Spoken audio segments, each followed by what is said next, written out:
"Mom, what is that over there?" When I returned home from my parents' house with my daughter, there were piles of trash bags in front of the entrance. As we got closer, I realized those bags contained my daughter's belongings and mine. They were carelessly packed, just like actual trash. "What's this? Why is this happening? I don't understand." My daughter, crying, pulled out her beloved stuffed animal from the bag and hugged it. Angry, I headed towards the entrance. Has the lock changed? It seemed that the locks had been changed while we were out. This must be the work of my mother-in-law and sister-in-law. I rang the doorbell and knocked several times, but no one came out. What is this? Isn't it terrible? Upon closer inspection, one of the trash bags had a note saying, "Parasites disappear, never come back." I felt a surge of anger from the bottom of my heart. The real parasites are you. I couldn't help but let out a swear word. This was the worst treatment I had ever received from my in-laws in 15 years. Not just me, but making my daughter feel this way too. I finally lost my patience. With boiling anger, I loaded our belongings into the car and we returned to my parents' house. I will never come back to this house again. I'm looking forward to seeing what happens to the parasites when their host is gone. My name is Sarah. I am currently 43 years old. I live with my husband, daughter, and my husband's mother and sister. I can say we live happily. I work from home, but this house is never peaceful. The issue lies with my mother-in-law and sister-in-law, Diane. They have disliked me and ignored me for over 10 years. As my daughter Tracy grew up, it started to bother me less and less. I mainly work as a personal consultant. I started as a fortune teller, but as my blog became popular, I began receiving more consultations on attracting customers, leading to my current job. I met my husband, Kent, through a friend's introduction when I was training to be a fortune teller. He works in sales at a pharmaceutical company and also does affiliate marketing as a side job. It's finally starting to take off. That's amazing. I want to be a fortune teller, but it's hard to attract customers. I also have a blog, but do you have any tips on writing? Kent enthusiastically gave me advice. Attracted by his kindness, we started dating and got married a year later. At that time, our income wasn't great, but Kent always supported me. I'm so glad I married Kent. I truly felt this way. Living with my in-laws began about a year after I got married. It started when my father-in-law, who had been healthy until then, suddenly passed away. My mother-in-law felt insecure about the future and asked my husband to live with us. We agreed to live together in exchange for her taking care of the household chores. "Sarah, I really appreciate this. Having you live with us is great. I'll do all the housework so you can focus on your work." "Thank you, I appreciate it." Initially, my mother-in-law welcomed our living together and was happy. I hoped we would get along well, but I was mistaken. 2 months later, she began completely ignoring me. Perhaps she was dissatisfied with me not helping with housework, despite our initial agreement. Soon, my sister-in-law, Diane, also started ignoring me. I didn't mind being ignored, but the difficult part about my mother-in-law was that she involved others. Not only Diane, but also neighbors and relatives were told, "My daughter-in-law stays at home but says she's working," leaving all the housework to me. If I say even a little, she talks back 100-fold, so I just ignore her. Then she would add, "You better not talk to her too, it'll be troublesome."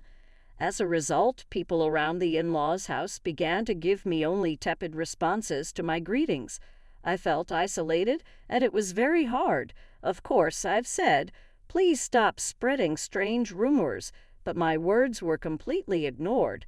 My mother-in-law's attitude softened only when my daughter Tracy was born, 2 years after we started living together. Her attitude towards me hardly changed, but she was very fond of Tracy. Despite being ignored, having her help with household chores and childcare was a huge relief as my work became busier. However, around that time, my husband's side business started to struggle. Kent seemed unable to adapt to changes in the affiliate marketing market. Sarah, can you increase your contribution to the monthly expenses a bit? Sure, I've been getting more consultation requests, and the new method I started is working well, so I can contribute more. Shall we think together about ways to increase your sales? Thanks, but I think I'll try it on my own. I'm really sorry. We had decided from the beginning of our marriage that Kent would manage the household finances. Initially, my income was low, so he said, "It's fine if you contribute a bit more when your sales increase." I transferred money to Kent according to my monthly earnings, and he gave me a fixed amount for living expenses in cash. Initially, I could only contribute $100, but now I can transfer $11,000, though not every month. I could contribute more. If I dip into savings, I knew Kent was struggling with his side business, but his pride kept him from consulting me. Kent began doing his side business at caves after work, coming home later and later. When Tracy was about 5, Diane got married and moved out. It was a shotgun wedding, and she had a boy the following year. Since she lived nearby, she often brought her son, Ricky, to our house during the day. Tracy was attending nursery, so my mother-in-law was happy to have a baby around again. Mom, when Ricky turns 1, I'm thinking of starting a part-time job. We'll have more expenses coming up. Diane, you're really admirable. I'll take care of him until the evening. Thank you. I'm so happy. The following year, Diane started leaving her son with my mother-in-law and working part-time. As my mother-in-law began taking care of the child at home, she became very fond of her grandson Ricky and started being cold towards Tracy. Tracy, you're big enough now. Play by yourself over there. Tracy seemed confused by the change in my mother-in-law's previous kindness. When Tracy and Ricky fought, my mother-in-law would yell at Tracy. Tracy, why are you so selfish? Ricky is still a baby. You're just like your mother, such a bad girl. My mother-in-law's yelling was so loud that I could hear it upstairs, and seeing Tracy run to me in tears was truly heartbreaking. Over time, Tracy started playing near me and eventually began to dislike my mother-in-law. Hey, talk to your mother. Tracy and Ricky are both her grandchildren. She should treat them the same. It's natural to protect the younger one. Tracy is already a big sister in elementary school. More importantly, things are tough at the company right now. More importantly, what? Our company is performing poorly, and we might not get bonuses, so could you contribute a bit more? My blog's client attraction was successful, and I started receiving more consultations. Now, as a consultant, I was earning far more than I did as a fortune teller. What? I'm already contributing $2,000 a month. Isn't that enough? Yeah, I'm embarrassed to say, but my salary has decreased, and the side business isn't going well. Don't be secretive. We're a couple. We should support each other in tough times. I'm really ashamed. Thank you. Later, the amount I contributed gradually increased, and eventually I was transferring $4,000 a month to Kent. Still not wanting to hurt his pride, I let Kent continue to manage the finances. When Tracy was in 6th grade, Diane came back home with Ricky. It seems Diane got divorced due to her infidelity, but I don't know the details. By this time, Tracy could help around the house, so household chores were divided among each family. Being ignored by my mother-in-law and Diane continued, but it no longer bothered me. It's unfortunate that I couldn't give Tracy her own room when she started middle school, as Diane's return meant we ran out of rooms. One night, while discussing which tutoring school Tracy should attend for middle school, Diane suddenly said, "Hey, tutoring is expensive. Why doesn't Tracy study by herself? Could you stop making such comments? I'm paying for the tutoring, so it's none of your business." What? Sarah's paying? Impossible. You don't earn anything. Kent said he's supporting you. You're just a leech, aren't you? Ha, you married him because he has money, right? Exactly. Kent told me not to speak ill of Sarah, but that's just shameless. My mind was filled with questions. I thought, what does this mean? What has Kent been telling his mother and the others? Kent is the one supporting this house financially. It's about time we put an end to the parasite's lifestyle. I feel bad for Tracy, but if we pay for her tutoring, we won't be able to pay my compensation. Not be able to pay. Are you saying our house is paying for your compensation, Diane? Kent said he would pay for it. You should spend your money on Ricky. I began to understand the deception and felt my anger rising. My husband had always managed our household finances, and my mother-in-law had taken care of the household chores and child care until Tracy grew up, so I thought they knew I was also contributing to the household expenses. Is Kent bearing all the expenses of this house, including your living expenses and the compensation Diane is supposed to pay? Be quiet. It's only natural for a family. You're the only outsider here, not related by blood, and yet you act as if living here is your right. It really makes me angry. I contribute money, too. Don't talk back. What you contribute is barely enough for your own food expenses. You hardly have any income, and yet you're so arrogant. I could feel my body trembling with anger. I could see Tracy on the side, looking like she might cry. I knew Kent had a lot of pride, but I never thought it would be this bad. Certainly, in the beginning, Kent was paying for the living expenses and pocket money for my mother-in-law and Diane, but I had started contributing as well, and now we were living on my income. I needed to talk to Kent properly. Around midnight, Kent came home. He was drunk and seemed cheerful. Can we talk? I didn't know you weren't getting any money from your mother or Diane. They said you're covering all the expenses of this house. About that? My bad. It's a matter of pride as a man. You know, when we started living together, I was paying for everything. There wasn't a right moment to say you were also paying, and in front of the family, let me be the eldest son a little, please. Kent, with a light-hearted tone like in a comedy sketch, put his hands together. Oh, that's right. I'm going to Canaan this Saturday. I'll be gone for a week. Take care. Canaan? Why? I got invited to a seminar in Canaan by a friend I'm doing a side business with. I'm going to make it a success, so cheer for me, Sarah. Well, I'm off to sleep. See you tomorrow. My husband lay down on the mat and soon started snoring. My anger wouldn't subside. Recently, with Kent coming home late, we hadn't talked much, and I had no idea about this. I thought he was joking while drunk, but on the weekend, Kent really left with a large suitcase. During Kent's absence, I could use the car freely and decided to take Tracy back to my parents' house. The next day, a shocking event awaited us. Mom, what is that? When Tracy and I returned from my parents' house, there were piles of trash bags in front of the entrance. Upon closer inspection, these bags contained mine and Tracy's belongings, carelessly packed just like real trash. What is this? Why is this happening? I don't understand. Tracy, crying, pulled out her beloved stuffed animal from the bag and hugged it. Furious, I headed towards the entrance.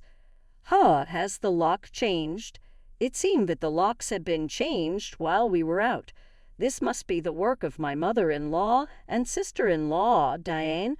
I rang the doorbell and knocked several times, but no one came out. What is this? Isn't it terrible? Upon closer inspection, one of the trash bags had a note saying, "Parasites disappear, never come back." I felt a surge of anger from the bottom of my heart. The real parasites are you. I couldn't help but let out a swear word. This was the worst treatment I had ever received from my in-laws in 15 years. Not just me, but making my daughter feel this way too. I finally lost my patience. With boiling anger, I loaded the luggage into the car, and we returned to my parents' house. I will never come back to this house again. I'm looking forward to seeing what happens to the parasites when their host is gone. When we returned to my parents' house, they were shocked. I hadn't told them about the ignoring from my in-laws. the money issues, and most of all, their attitude towards Tracy, not wanting to worry them. My parents said, "There's no need to go back to that house. You should claim compensation from them." They cried with anger and told me to stay with them. My mother's words, "You really had it tough," made me cry too. In reality, I had been trying my best all this time. Enough is enough. I finally decided to confront my feelings. While staying at my parents' house, I contacted a friend who had introduced me to Kent. She was connected to Kent's side business friends. "Are you doing well? I want to ask you something.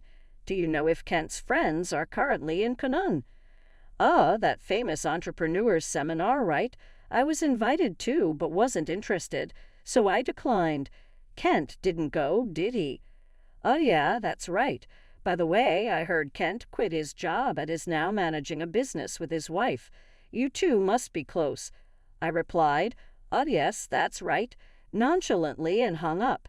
Immediately after, I called Kent's company. What my friend said was true, and to my surprise, Kent had quit his job 2 years ago. This meant that for the past 2 years I had been paying almost all of the living expenses for my in-laws. Looking back over the years, I suddenly felt hollow. A week later, I received a laid-back message from Kent saying he was back in the U.S. After continuously ignoring him, I stopped hearing from him altogether. He must have heard the news back home. Expecting persistent contact from Kent, I hired a detective to investigate him. The investigation revealed that Kent, dressed in a suit in the morning, spent his afternoons gambling and evenings at a woman's house. So I asked for an investigation into his infidelity as well. 3 weeks later, Kent called me. It must have been close to his former company's payday, and he was panicking. "Sarah, sorry I couldn't contact you. I'm sorry for what my family did.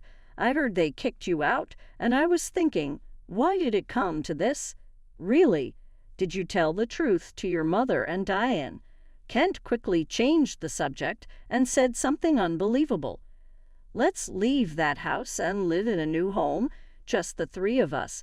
I'll cut ties with those who disregard Sarah. I'm ready to abandon my mother and Diane's, so please come back." Are you really cutting ties with your mother and Diane? Was Kent planning to easily discard them after making them dependent on him? I was disappointed in Kent and his self-centered actions, so I told him, "I'm coming back for now, so leave the door unlocked." Kent seemed elated at my message. A few days later, I returned to my in-laws' house with Tracy. Kent, his mother, and Diane were there, but Ricky was nowhere to be seen. I was relieved that Ricky didn't have to witness the adults' ugly arguments. When Kent made some remarks, I ignored the displeased pair and took out a divorce form from my bag. I confronted the surprised Kent. "I heard you quit your job without telling me. Since we're supposedly managing a business together, does that mean the $4,000 I've been transferring every month was actually your salary?" Kent tried to excuse himself. "No, that's not it. I told you the business was in trouble, right? So I quit before getting fired. Carly, I rorted home. But you quit 2 years ago, right? I called your company and it's still not bankrupt." Kent fell silent. I pressed further. "By the way, what role do you play in our joint business management? Are you the accountant?" Kent became increasingly uneasy and started sweating. "Kent is supporting the whole family, isn't he, Mother? He quit his job. His side business isn't going well, and yet it's a mystery where the money is coming from. I'm leaving, but please continue to get financial support from Kent." My mother-in-law and Diane's faces turned pale and ashen. "But the other day on the phone, you were crying and begging to save only yourself, saying you'd cut ties with your mother and sister." But that won't happen. I'm also discarding Kent here." "What do you mean? I don't understand." "Kent hasn't been going to work. That's a lie. He leaves in a suit, and Sarah was supporting the household." "It's true. Sarah has been paying for everything for years. I'm unemployed now and not doing any side business. We're going to have a hard life because you guys kicked Sarah out. We could have had an easy life without working if you hadn't done anything unnecessary." "What do you mean by that? You were planning to abandon us, weren't you?" Kent's response ignited the fury of my mother-in-law and Diane. As the three of them caused a commotion, Tracy and I began to take action. I came to pick up some forgotten items. I took a cleaning robot bought within the last 6 months, an expensive microwave favored by my mother-in-law, and a beauty device Diane had gotten from Kent. "Wait, that's mine." "This is mine since I bought it with my money, or you can pay me back for it." Diane fell silent at my words. Then I searched for and gathered my belongings from their rooms. The belongings they had put out did not include my expensive brand bags and accessories. "Why are you taking that too?" "This is mine." I ignored their complaint and sweet talk. Finally, I dropped a bombshell on Kent. "Oh, I forgot. I plan to claim compensation from your mistress, Mary, too. Tell her it's no use running away." "What? How do you know about her?" "I know you went to Canaan with Mary recently. Good for you, right? Of course, I have all the evidence of the affair, so no escaping that." "No way. You've been deceiving me and having fun for the past 2 years. I'll be claiming compensation for the affair, child support for Tracy, and, oh, you were secretly paying Diane's compensation too. I'll be claiming that back as well." As I prepared to leave, my mother-in-law and Diane desperately tried to stop me. "I was wrong, Sarah. I'm sorry. We just believed what Kent said. We can't live without you. We'll do anything. Please help us. I can't pay you back for the compensation." "I'm sorry, too. I apologize for everything. You'll forgive us, right?" I couldn't help but laugh at their foolish faces. They finally realized who had been supporting their lifestyle, realizing too late that their non-blood-related support was gone. "Let's just ignore these people, Mom. Let's go home." "Yes, that's right. Kent, you'll be hearing from the lawyer soon. Please take care of it." Leaving a dejected Kent behind, we returned home with the items we had collected. Later, my divorce with Kent was finalized, and I demanded compensation through a lawyer. I received numerous apologies and pleas for reconciliation from my mother-in-law and Diane, but I ignored them all. Surprisingly, there was still some inheritance left from Kent's father. The fact that they had been living off my money without using their own angered me again. However, the inheritance wasn't enough for the compensation, and ultimately they had to sell the house to make a lump sum payment. Naturally, this included the compensation I had been paying for Diane. After selling the house, I don't know what became of Kent's family. I hope Kent can take care of his family, but ultimately he will choose his own path. I also claimed compensation from Kent's mistress, which led to an unexpected revelation. Through the lawyer, I informed her that Kent was unemployed and I had been supporting the family. Kent had deceived her, claiming he was an entrepreneur with a successful business. In the end, they broke up after an argument. Tracy and I moved to an apartment, and I was able to give her the room she had longed for. I don't think my 15 years were wasted, but sometimes I wonder if I should have made a decision when I started being ignored. Now I feel happy that my home is a peaceful place.